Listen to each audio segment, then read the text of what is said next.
Sir Vijay மாநாட்டுக்கு அனுமதி கொடுத்துட்டாங்களா sir? என்ன சார் தொடர்ந்து வந்து அனுமதி மறுக்கப்பட்டுச்சு அப்படின்ற செய்தியெல்லாம் வந்துச்சு. கொடுக்கல, அது எப்படி கொடுத்துருவாங்க? கோர்ட்டுக்கு போய் ஆர்டர் வாங்கிட்டா இங்கே கேட்டதான் இங்கே கொடுத்துட்டாங்க. டேட்டை மாற்றினாங்க, டேட்டை மாற்றி 21ன்னு சொல்லிட்டாங்க. இதில் இன்னொரு கோணத்திலிருந்து யோசிக்க வேண்டும். 25 மாநாடு தேதி என்று அஃபிஷியலான அறிவிப்பு விஜய் தரப்பிலிருந்து வெளிவந்து விட்டது, ரைட்டா? இப்போது கன்னியாகுமரியிலேருந்து வரக்கூடியவர்கள், சென்னையிலேருந்து வரக்கூடியவர்கள் நேராக மாநாட்டுக்கு போவாங்க, போய் தங்கணும் இல்லையா? மதுரையிலேருந்து ரூம்லாம் கிடைக்காம விருதுநகர் அந்த சுற்றுவட்டாரம் வரைக்கும் ஒரு 50 கிலோமீட்டர் சுற்றுவட்டாரத்தில் இருக்கக்கூடிய எல்லா விடுதிகளிலும் ரூம் புக் பண்ணியிருக்காங்க. 25க்கு 25னா 24 25 புக் பண்ணியிருப்பாங்க. நீங்கள் கேன்சல் பண்ணிங்கன்னா ஃபுல் காசு திருப்பி கொடுத்துருவானா? ஒன்றாச்சா வண்டி. இன்னொன்று சார், பல பேர் என்ன பண்ணியிருப்பாங்கன்னா அன்னைக்கு ரூம்ஸ் கிடைக்காதுன்னு சொல்லிட்டு பே பண்ணி ஃபுல்லாக க்ளோஸ் பண்ணியிருப்பாங்க. ஃபுல்லாக தான் ப்ளே பண்ணியிருப்பாங்க. அவன் 50% வாங்க மாட்டான், அவனுக்கு தெரியும் டிமாண்ட் இருக்குன்னு. யோ கரெக்டாக முழுசாக கட்டில்னா இந்த ரூமும் இல்லைன்னுவான். ட்ரெயின் 25னா இன்றைக்கி நீங்கள் புக் பண்ணணும்ல, இப்படி புக் பண்ணாங்க. கேன்சல் பண்ணுன்னா ஃபுல் காசு வருமா ரயிலில்? வராது சார். இது போன்ற ஏற்பாடுகளை ரத்து செய்ததன் மூலமாக மட்டுமே 5 கோடி ரூபாய் இழப்பு ஏற்பட்டிருக்கு. இது நான் சொல்கிறது தனித்தனியாக. இப்போ நான் சென்னையில் இருக்கேன், தனி நபர்களுக்கு. நான் சென்னையில் இருக்கேன், இப்போ நான் ஒரு 50 பேரை கூட்டிகிட்டு போகணும்னு நினைக்கிறேன்னா என்ன பண்ணுவேன்? 50 பேருக்கு சேர்த்து ட்ரெயின் டிக்கெட் புக் பண்ணுவேன், கரெக்டாக? கேன்சல் பண்ணால் இப்படி கணக்கு போடுங்க தமிழ்நாடு பூரா. அதில் இருக்கவன் நடந்து வந்துடுவான், மற்றவன் ரூமு. இப்போ நான் 50 பேரை கூப்பிட்டு போகிறேன்னா 50 பேர் எப்போ போய் எங்கேயாவது போய் குளிச்சுட்டு வாங்கப்பான்னு விட முடியுமா? பட் நம்ம சொல்லிட்டே தானே சார் இருந்தோம், இன்னும் பெர்மிஷன் கிடைக்கல அப்படின்னு சொல்லிட்டு அதுக்குள்ளே புக் பண்ணிட்டாங்க. 25ன்னு ஒரு விஜய் அனௌன்ஸ் பண்ணிட்டாரு, எங்கே போகுது? அப்போ 21 கூட மாற்ற வாய்ப்பு இருக்கா சார்? நான் என்ன சொல்கிறேன், சரி 25ன்னு சொன்னீங்க, 25 கொடுக்க முடியாது, 27 விநாயகர் சதுர்த்தி வருதுன்னு சொன்னீங்க, 18லேருந்து 22க்குள்ளே ஒரு டேட்டு கொடுத்தீங்க, 21 ஒரு டேட்டு கொடுத்துட்டாங்க. கேள்வியெல்லாம் கேட்டிங்க, 5 பக்கத்துக்கு பதில் சொல்லிட்டாங்க. இப்போ பர்மிஷன் கொடுக்கல, உனக்கு என்ன பிரச்சனை? நீ சொன்ன டேட்டு தானே இது. 18லேருந்து 22ன்றது நீ சொன்ன டேட்டு தானே. என்ன பிரச்சனை உனக்கு கொடுக்குறது? நான் சொன்னது தெரியுதா? அல்வா அதிகாரி எல்லாம் சேர்ந்து இதை இப்படி தான் பண்ணணும், திருப்பி ரூம் கிடைக்க விடாமல் பண்ணணும், புரியுதா? இப்போ 21 புக் பண்ணியிருக்கல, அதையும் கேன்சல் பண்ணவி. இப்போ என்ன நடந்துகிட்டு இருக்கோன்னு நான் ஊகிக்கிறேன்னா 21 என்ன காரணத்தை சொல்லி தள்ளி சொல்லலாம். இதுக்கும் கோர்ட்டுக்கு போகணுமாப்பா? இல்லை இப்போ சார் ஒரே ஒரு நாள் 22 தள்ளி வச்சுக்கோங்கன்னு சொன்னால் கூட இப்போ நீங்கள் சொல்கிற சிக்கல்கள் இருக்குது சார். ரூம் புக் பண்ணுறது, ட்ரெயின் புக் ஒரு நாள் தள்ளாலும் சிக்கல் தான்மா. ட்ரெயின் டிக்கெட்டுக்கு இப்போ 22க்கு நீங்கள் இப்போ 20 நைட்டுக்கு டிக்கெட் புக் பண்ணியிருப்பீங்க, போய் ஒரு நாள் எக்ஸ்ட்ரா தங்குவீங்களா? எங்கே தங்குறது? இப்போ பெண்களோடலாம் வராங்க, என்ன பண்ணுவாங்கன்னா 22 சொல்ல மாட்டாங்க, 20 சொல்லுவாங்க. இன்னும் அது மிகப்பெரிய சிக்கல். கரெக்ட். எல்லாவற்றையும் மக்கள் பார்த்து கொண்டிருக்கிறார்கள் தம்பி. என்ன அடி வாங்க போகிறாங்க 26லன்றது வேடிக்கை பாருங்க.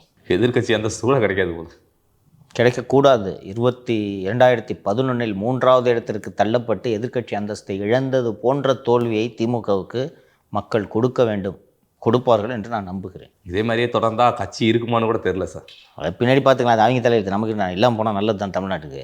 தாவேக்கால ஐஆர்எஸ் வேலை பார்த்துட்டு வந்த அருண் அவர்கள் வந்துட்டு வேலையெல்லாம் விட்டு சரி இந்த கட்சிக்காக வரலான்னு சொல்லிட்டு வந்தால் கடைசியில் அவரவே வந்து எதுவும் மதிக்கலை அப்படின்னு சொல்லிட்டு ஒரு செய்தி வந்திருக்கு. இதை எப்படி சார் நம்ம பார்க்குறது? இல்லை கடந்து போயிடலாமா? இது கடந்து போயிடலாம், அது மாதிரியான செய்தி தான் இது. ஆனால் இது பற்றி விளக்கம் கொடுப்பதற்கு முன்பாக அருண் என்று சொன்னதால் அவர் பெயர் அருண்ராஜ், அவருடைய பெயர். இன்னொரு அருண் பற்றி, நமக்கு பிடித்தமான அருணை பற்றி ஒரு செய்தி. போலி வழக்கறிஞரை வச்சு சென்னை மாநகர காவலர்களுக்கு வகுப்பு எடுத்ததை கேள்விப்பட்டிருக்கீங்களா? நம்ம அருண் செய்வார்.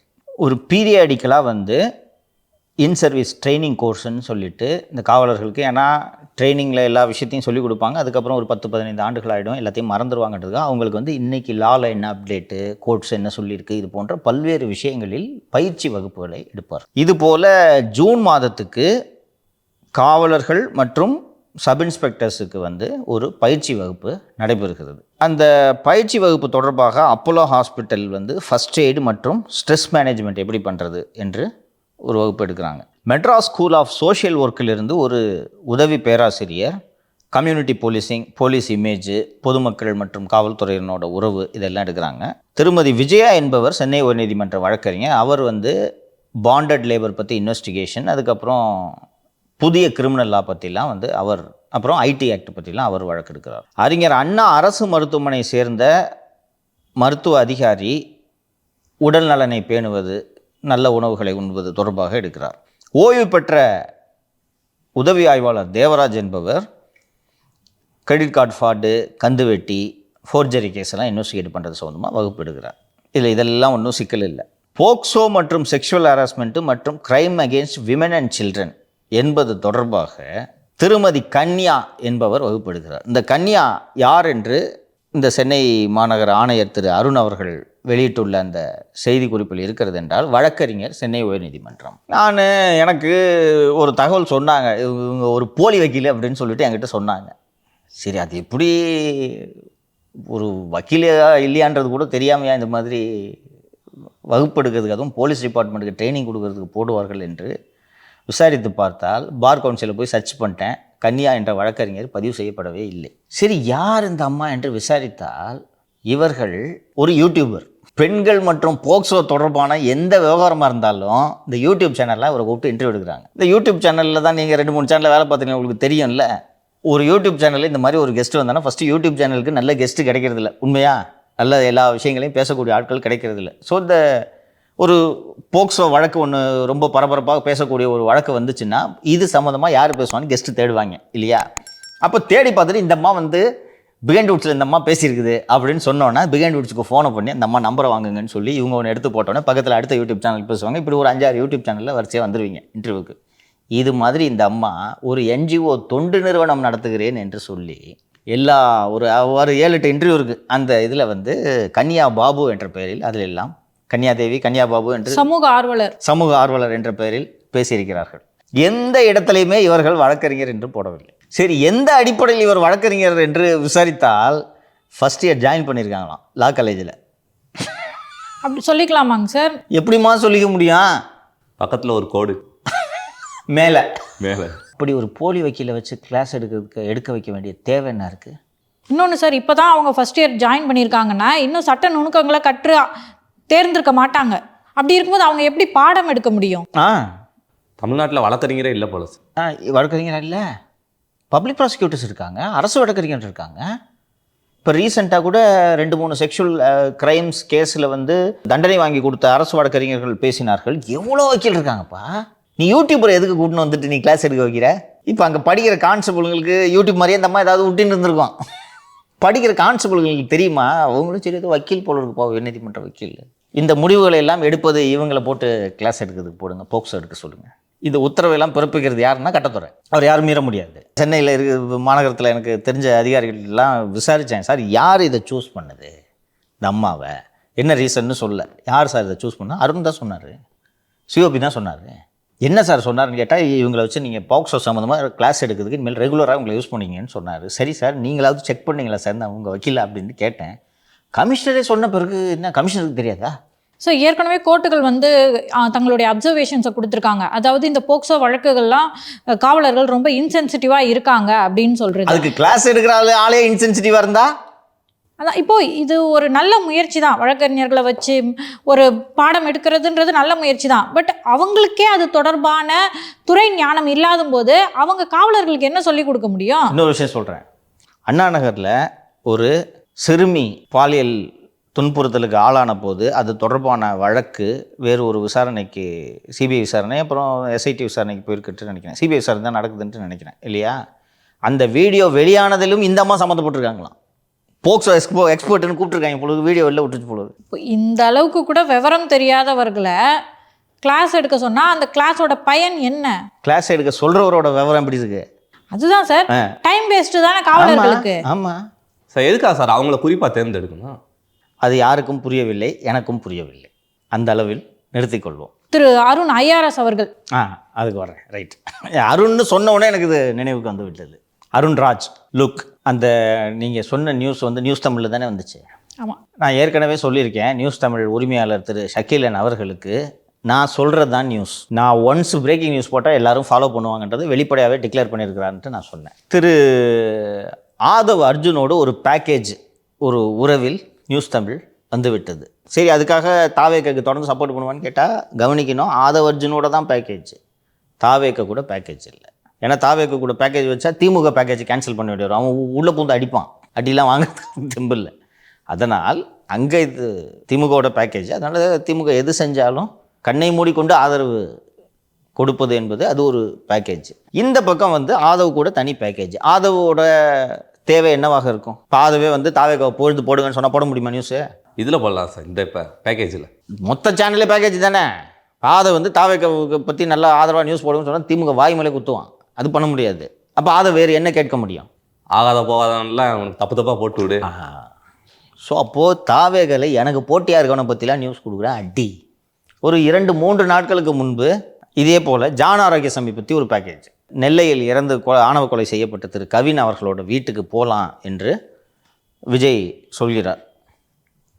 விஜய் சொன்னதும் நீங்கள் அங்கே போனீங்கன்னா சாதி இந்துக்களுடைய வாக்குகள்லாம் போய்விடும், போகாதீர்கள் என்று அதை சொல்லி ஜான் ஆரோக்கியசாமி தடுத்து விட்டார்.